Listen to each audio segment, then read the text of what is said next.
महात्मा गांधी जी, गौ सेवा तो उन्होंने भी की थी, तो क्या गांधी जी के विचारों को भी मिटाने का काम कर दिया? सनातन धर्म और भारत की संस्कृति, इसको तो आगे बढ़ाने का और इसको पहचान, इसको जानने का काम तो महात्मा गांधी जी ने भी किया था।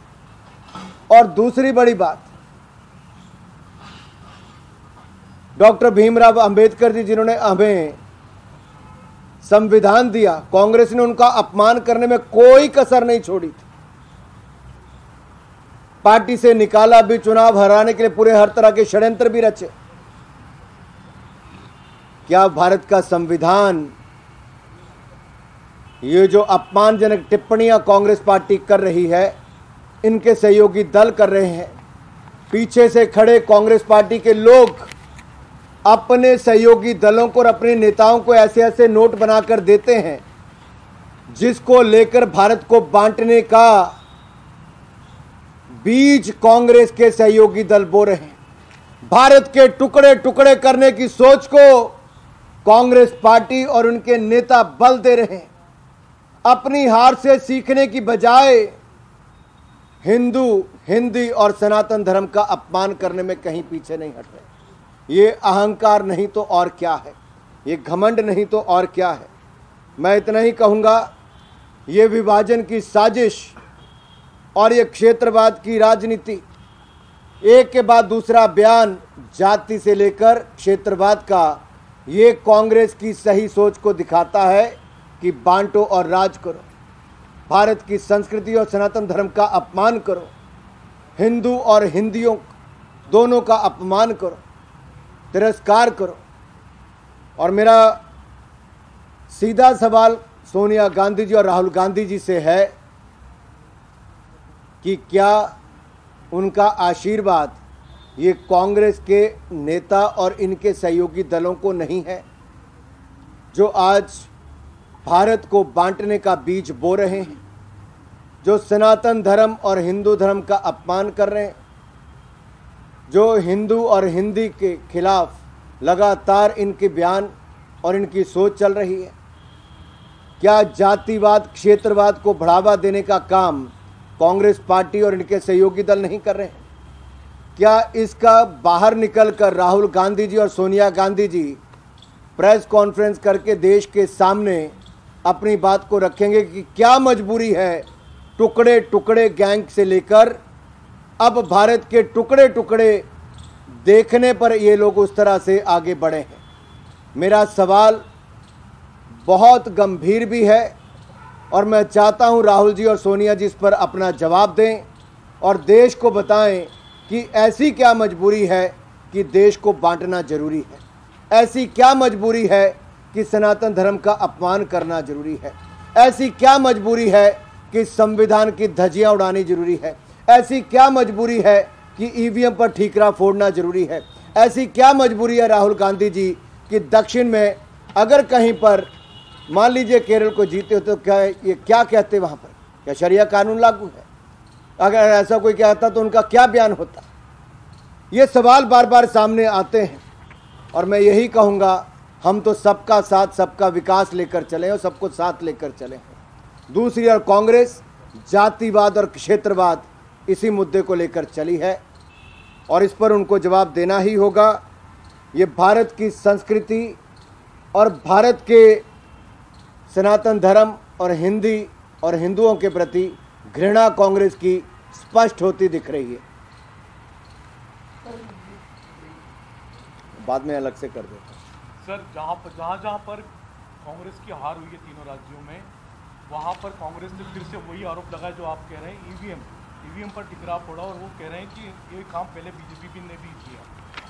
मैं स्पष्ट तौर पर कहूँगा, संवैधानिक संस्थाओं पे कांग्रेस का विश्वास ही नहीं और हार मानने के बाद ये कभी हार किस कारण से हुई कभी नहीं जानने का प्रयास करेंगे।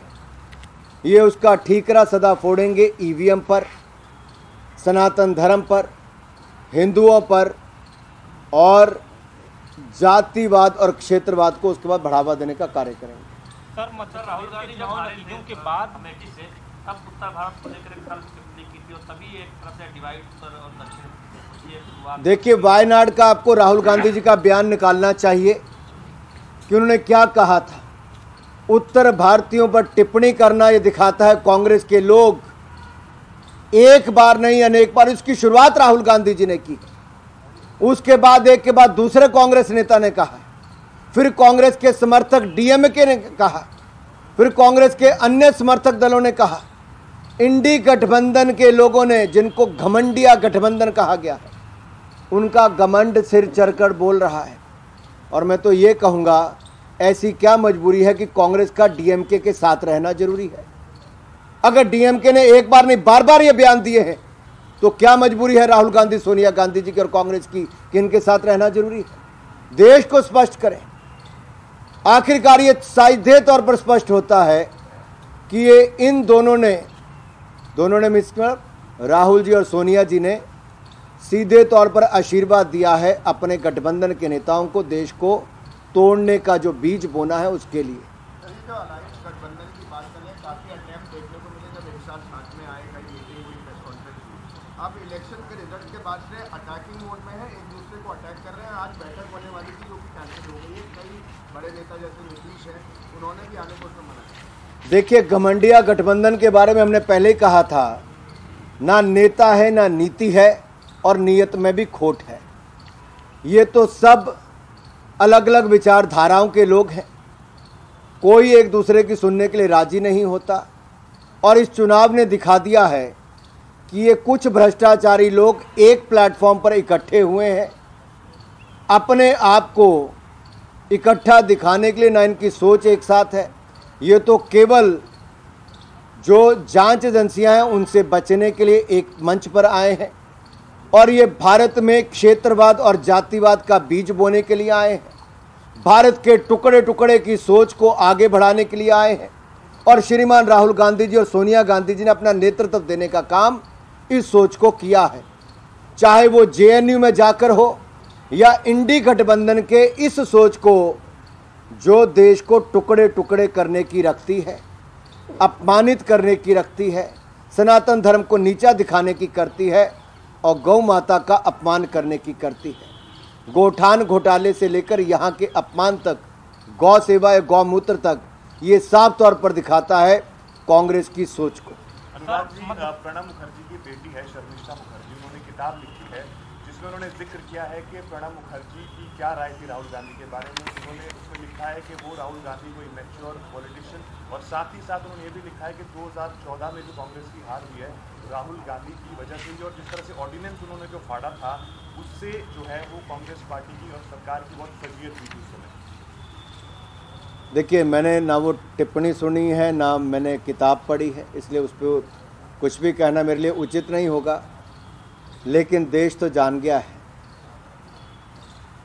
आप उनको ना समझ कहें या समझदार होकर भी देश के टुकड़े करने की सोच रखने वाले कहें, या सनातन धर्म हिंदुओं को अपमान करने वाला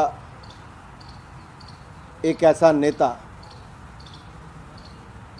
अब ये कांग्रेस जाने, कांग्रेस के नेता जाने, लेकिन देश बहुत अच्छी तरह जान गया है कि कुछ लोग जिनके ऊपर बहुत बड़ी जिम्मेदारी किसी दल ने दी थी, उनका परिवार, पार्टी और उनके सहयोगी दल आज केवल एक सोच लेकर चले, और जिनके हर बयान में नजर आता है देश के टुकड़े टुकड़े कर दो, सनातन धर्म को नीचा दिखा दो, हिंदू और हिंदुओं को अपमानित कर दो। इसके अलावा उनके मन में कुछ नहीं चलता।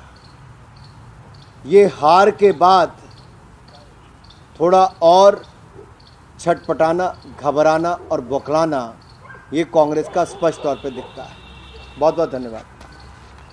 तीनों मुख्यमंत्रियों के नामों की घोषणा करता हूं। जब आप